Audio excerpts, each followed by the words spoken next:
Bom dia, meu irmão e minha irmã. A paz de nosso Senhor Jesus Cristo entre no teu coração, no teu lar e em tudo que esteja ligado direto ou indiretamente à tua vida. Meus irmãos, hoje nós teremos a segunda aula do curso de Bibliologia. E qual é o tema de hoje? Divisão da Bíblia, não é? Formação da Bíblia, formação do cânon da Bíblia. Afinal, a Bíblia tem quantos livros mesmo? Ela se divide em quê? Quantas partes? E cada parte, quantos livros compõem cada parte da Bíblia Sagrada? É o que nós vamos ver aqui, mais ou menos, né? Nessa reflexão de hoje, nesta aula de hoje.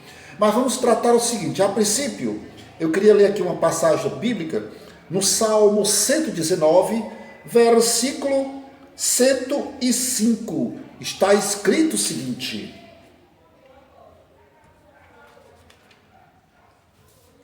a tua palavra é lâmpada para os meus pés e luz para o meu caminho. Repetindo, a tua palavra é lâmpada para os meus pés e luz para o meu caminho. Mais uma coisa que eu queria chamar a atenção a vocês. No início do primeiro vídeo eu falei que a Bíblia não é um livro qualquer. E uma das razões pelas quais eu afirmei e reafirmo que a Bíblia não é um livro qualquer, está justamente contido neste versículo do Salmo 119, no versículo 105, que diz que a palavra é lâmpada para os meus pés e luz para o meu caminho. Para que serve uma lâmpada? Logicamente, para iluminar. Já pensou você, eu, nós, caminharmos dentro de um recinto totalmente às escuras? Logicamente, a gente se bate, a gente se acidenta. Mas o fato é o seguinte, que a luz é muito importante para nos mostrar em qual direção devemos ir, o que está à nossa frente, o que está ao nosso redor e o que está atrás da gente, embaixo e em cima. Assim também é a palavra de Deus. Ela é como luz, ela ilumina, ela mostra o que devemos fazer. Ela nos norteia no nosso caminhar, não é? Ela é o quê? Ela é luz para o meu caminho. Quer dizer, nós estamos numa caminhada. A nossa vida aqui na Terra é uma caminhada. E nós precisamos de ser orientados por Deus através de sua palavra. Então, a Bíblia, que é luz, que é lâmpada para os meus pés e luz para o meu caminho, lâmpada para os teus pés e para o teu caminho, né? Luz para o teu caminho. Esta palavra, esta é a voz do Espírito Santo falando comigo, falando contigo, falando conosco, não é? Para nos dar a certeza que nós não caminhamos às cegas. A nossa caminhada, ela não é feita no escuro. Por quê? Porque a palavra de Deus, o Espírito Santo, o autor da Bíblia, vai nos orientando, vai nos mostrando em qual direção devemos seguir. Não é? E para isso nós precisamos de uma coisa chamada sensibilidade espiritual. Não é? A primeira chamada que eu queria mostrar nesta aula de hoje, na aula número 2, de Bibliologia do curso, é justamente isso. Tomemos a palavra de Deus como luz, porque de fato ela é luz. Tomemos a palavra de Deus como lâmpada para os nossos pés.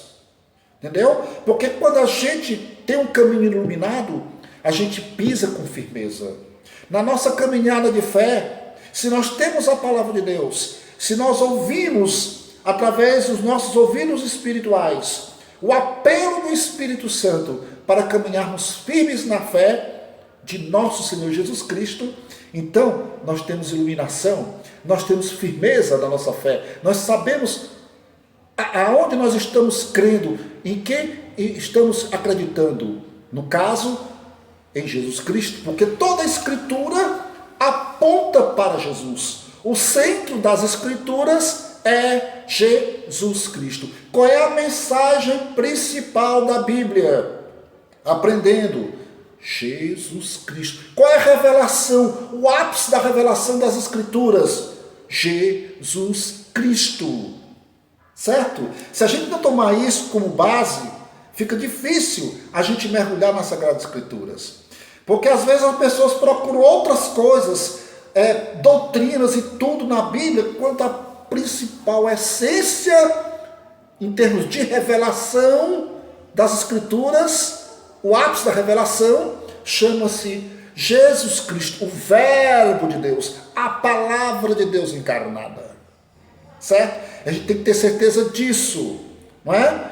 Aí, baseado nisso, já cientificados de que a Bíblia é luz para os nossos pés, não é?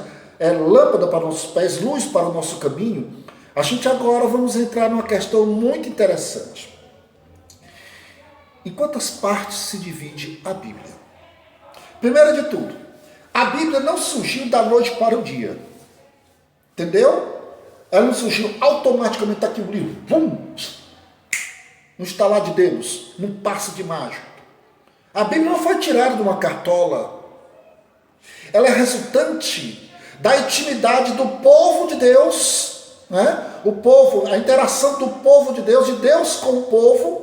Esse Deus que se revelou ao seu povo, que se revelou a Israel, né? E nesta revelação de Deus para com Israel, criou-se uma intimidade, criou-se uma abertura de coração entre Deus e o homem.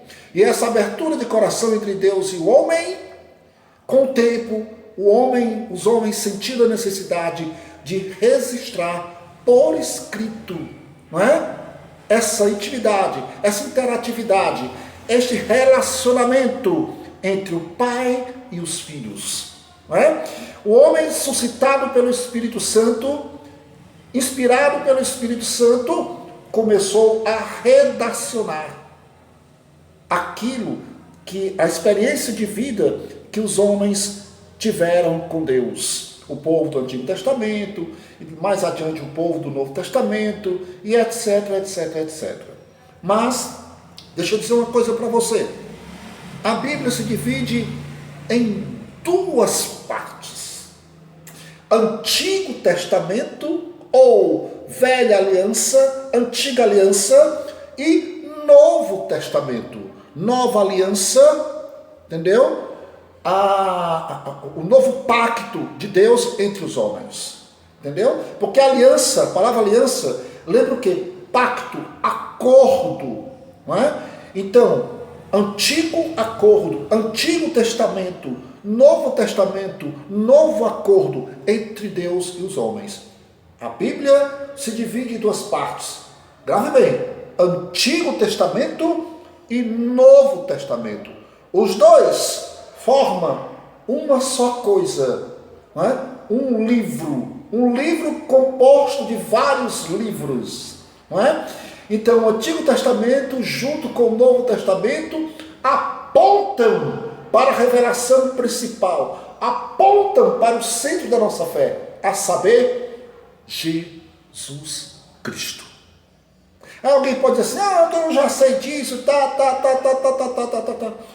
Claro que eu sei que você sabe, mas o problema não é saber o que eu sei e o que você sabe. O problema não é saber o que a Bíblia está dizendo, o que a Bíblia revela, o que a Bíblia nos ensina, o que a Bíblia nos aponta. O importante é saber como a gente está lidando com aquilo que a Bíblia nos fala, com aquilo que a Bíblia diz para nós, com aquilo que a Bíblia nos ensina. Que aqui tem inúmeros ensinamentos, incalculáveis ensinamentos. Mas o problema não é estar por dentro de cada ensinamento que a Bíblia diz. O problema não é decorar versículo que a Bíblia diz. O problema não é saber de cabo a rabo o que está escrito na Bíblia. O problema, o ponto X da questão de nós é sabermos gerenciar esses conhecimentos. E melhor ainda, saber como aplicar estes conhecimentos. Porque, minha gente, o que tem de gente aí, pegando versículo da Bíblia isolada, criando doutrinas de demônios, que a Bíblia fala mais na frente, né? Doutrina de demônio, lá em Timóteo, se eu não me engano. Doutrina de demônios, doutrinas que não tem nada a ver com as Sagradas Escrituras, doutrinas que Deus não ensinou, não é? Que absurdo! Olha, minha gente, que absurdo! Veja só, alguém chega nesse problema aqui, nesse grande momento crítico que nós estamos vivendo na sociedade, que é o enfrentamento da sociedade contra o coronavírus, contra o Covid-19, que já está tão batido, quarentena, lockdown, etc, etc, etc, etc. O povo não aguenta mais. Mas ainda, como se não bastasse esse clima pesado, triste, lamentável, tendo visto que tem pessoas muito próximas da gente, e até não próximas, morrendo. Infelizmente está acontecendo isso, porque o vírus mata, não é?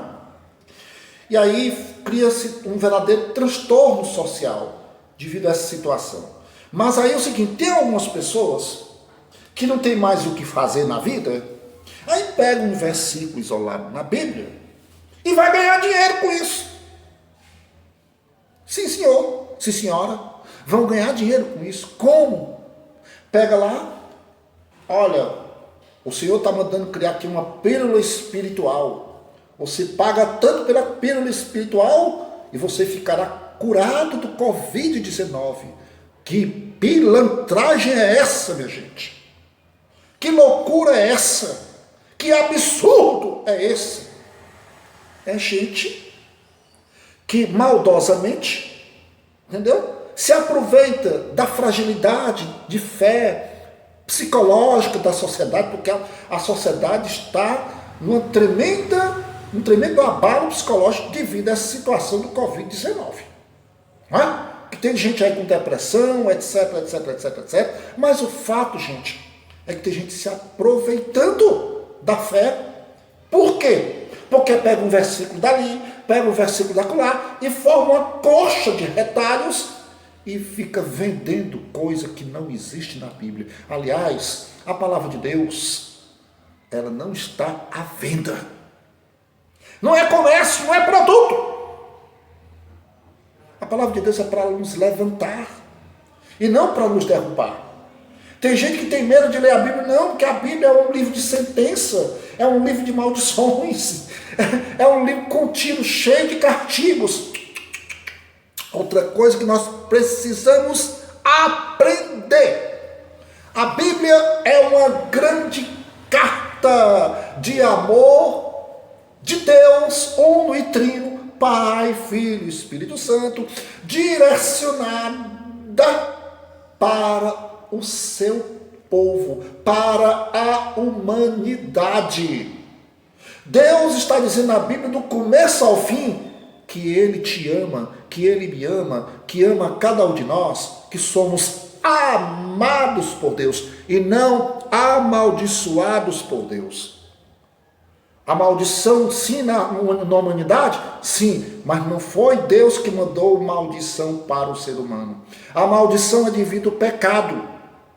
O pecado, sim, é que nos amaldiçoa. O pecado, sim, é fonte de maldições para a vida da gente. Mas, de maneira nenhuma, Deus mandou ninguém para nos amaldiçoar. Está escrito lá em João 16, não é? Aliás, 3,16, escrito o seguinte: com efeito, Deus amou o mundo de tal forma que enviou o seu Filho único para que todo aquele que nele crer não pereça, não seja condenado, mas seja salvo por ele. Olha que declaração de amor de Deus. Então a Bíblia, ela é uma carta de amor de Deus. Você com certeza já ouviu essa frase várias vezes, porque não é originária minha, não, dito por vários autores, etc. Mas de fato ela é uma grande carta do amor de Deus. Então a Bíblia, voltando, é o quê? Formada pelo Antigo Testamento e pelo Novo Testamento. Certo? Na próxima semana nós vamos descer a questão sobre quantos livros compõem o Antigo Testamento e quantos livros compõem o Novo Testamento. Porque na verdade nós estamos diante de uma grande biblioteca. Mas na próxima semana nós iremos falar sobre o Antigo Testamento. Quantos livros, né, o compõem? E depois a gente vai falar sobre os livros que compõem o Novo Testamento. Mas eu queria dizer mais alguma coisinha para a gente aprender. A Bíblia, ela foi escrita em 3 línguas. O Antigo Testamento hebraico e um pedaço em aramaico, e o Novo Testamento em grego. Grego koiné. O koiné, muita gente pronuncia assim, não vou entrar no mérito da questão. Mas o fato que hoje as Sagradas Escrituras, nós temos traduções. Essas traduções que foram feitas de cópias das cópias das cópias das cópias dos originais, que nós não temos mais. Nós temos cópias. Nós temos cópias. Mas o fato é que a Bíblia, no Antigo Testamento, foi escrito em hebraico, grande parte dela, em pedaços de aramaico. E grego no Novo Testamento. Certo? É importante isso. Que é uma coisa muito interessante de saber que na Bíblia nós temos ciências que auxiliam, né? Ao redor da Bíblia temos ciências que nos auxiliam para melhor interpretar a palavra de Deus. Certo? Nós temos a arqueologia bíblica. Arqueologia bíblica, sim senhor e sim senhora. A arqueologia bíblica, que é uma ciência, né, que vai descobrindo os achados antigos, que comprova alguns relatos históricos contidos na Bíblia. Está lá a arqueologia. Nós temos o estudo da língua hebraica, o estudo da língua grega, para a gente entender qual é o pensamento dos hagiógrafos na hora de redacionar, o pensamento do Espírito Santo através dos hagiógrafos, quando escreveram a Bíblia, quando redacionaram a Bíblia. Porque tem palavras que nem no nosso português consegue alcançar o sentido lá do original, ou das cópias próximas aos originais. Tudo isso a gente precisa ter em mente. Não é? Arqueologia bíblica, exegese, né? É você tirar, extrair informações do texto. Hermenêutica, né? Que é a arte de interpretar as Sagradas Escrituras. Você faz a exegese, tira da Escritura aquela mensagem, vai catando ali, e depois daquilo que você catou como mensagem principal, aí você vai partir para hermenêutica, isto é, para interpretar.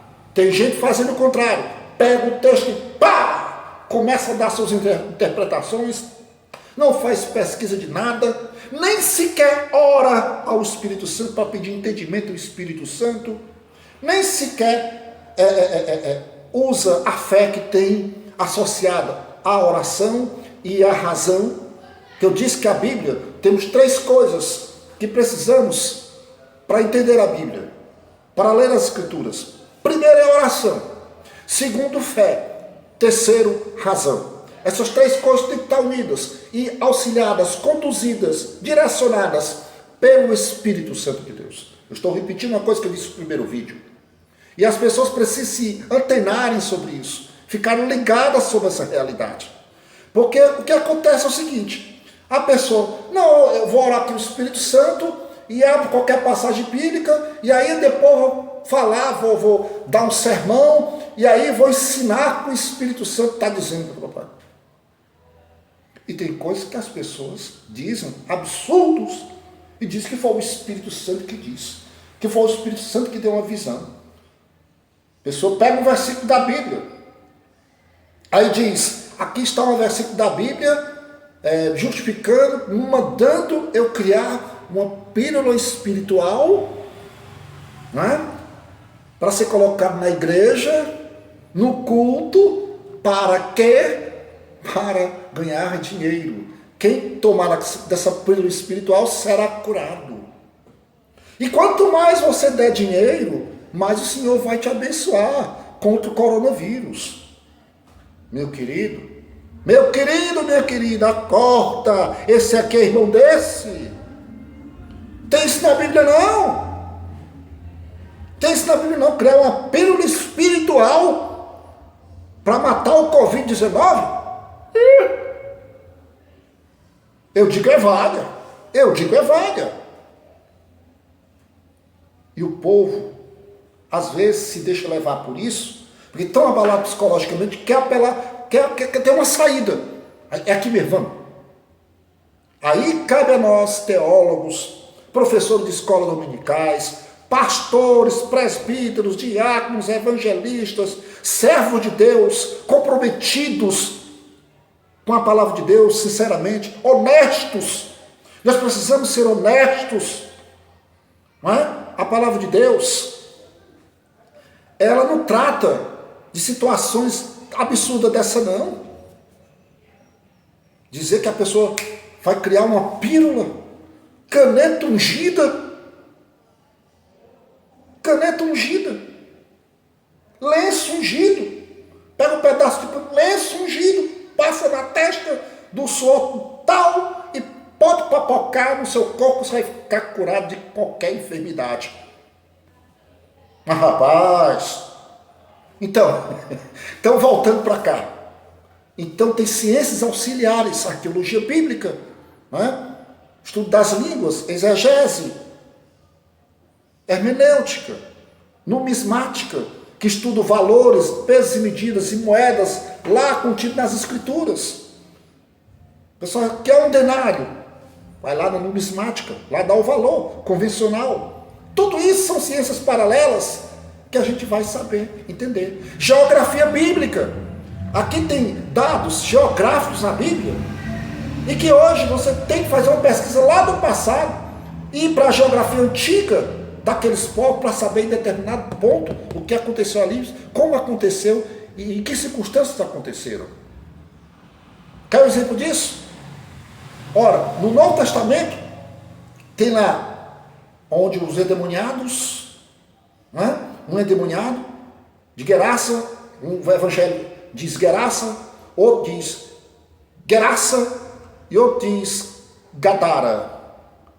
3 lugares que aconteceram esse episódio, dos porcos sendo lançados, precipitados, de abismo abaixo, lá perto do mar. Como é que você vai descobrir qual é o local verdadeiro que ocorreu esse fato?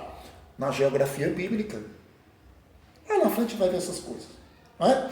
E outra coisa, eu não esqueci daquela promessa que eu fiz a você. Queria mostrar para você que tem coisa que está escrito na Bíblia que você tem que seguir. Tem coisa que está escrito na Bíblia que você não pode seguir. Tem coisa que não está escrito na Bíblia que você tem que seguir. Não é? Voltando novamente aqui. Tem coisa que está escrito na Bíblia que você tem que seguir. Tem coisa que está escrito na Bíblia que você não pode seguir. Tem coisa que não está escrito na Bíblia que você tem que seguir. E tem coisa que embora não esteja escrito na Bíblia, você também não pode seguir. Eu não esqueci não. Lá na frente eu vou te mostrar os versículos. Mas por hora, você tem que saber o seguinte. O que você tem que saber? Que a tua palavra é lâmpada para os meus pés e luz para o meu caminho. Tem que saber o quê? Que a Bíblia se divide em 2 partes. Antigo e Novo Testamento. Que a Bíblia foi composta, foi escrita nas línguas hebraica, aramaica e grego. Hebraico e aramaico no Antigo Testamento, algumas partes, e grego para o Novo Testamento. E a Septuaginta e a Vulgata são versões que surgiram depois disso. A gente vai falar lá na frente, não é muito importante agora não. Importante que você saia com essa concepção de que a Bíblia é formada por 2 partes, Antigo e Novo Testamento. As 2 partes, tanto o Antigo e o Novo Testamento, apontam para uma pessoa que é o centro da nossa fé, centro das revelações, da maior revelação, que é a salvação. O amor de Deus na salvação operada no Calvário. Chama-se Jesus Cristo. Então, se alguém aparecer, e aí fulano, tem fulano de tal que está aparecendo lá não sei aonde, num lugar aí, falando sobre Jesus, falando sobre a palavra de Deus, não acredite, viu, gente? Porque tudo que você precisa saber sobre salvação, sobre santidade, sobre perdão, sobre vida eterna, está aqui nas Sagradas Escrituras. Ninguém precisa de aparição de fulano, de ciclano, de beltrano, para poder entrar nesses engodos satânicos, não. Viu? Bom, por hoje é só. Na próxima semana, iremos discutir, iremos aprender quantos livros divide-se o Antigo Testamento. Pedacinho, pedacinho. Não vamos ter pressa, não.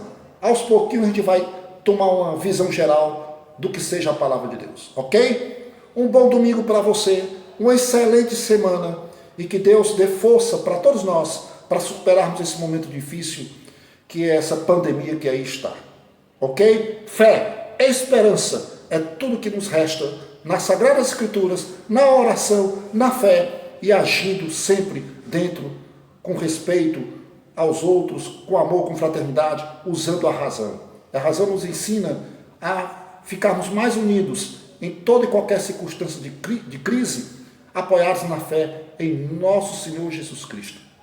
Maior expressão do amor de Deus lançada pela humanidade, na humanidade, e que um dia irá voltar. Amém? Tchau, tchau.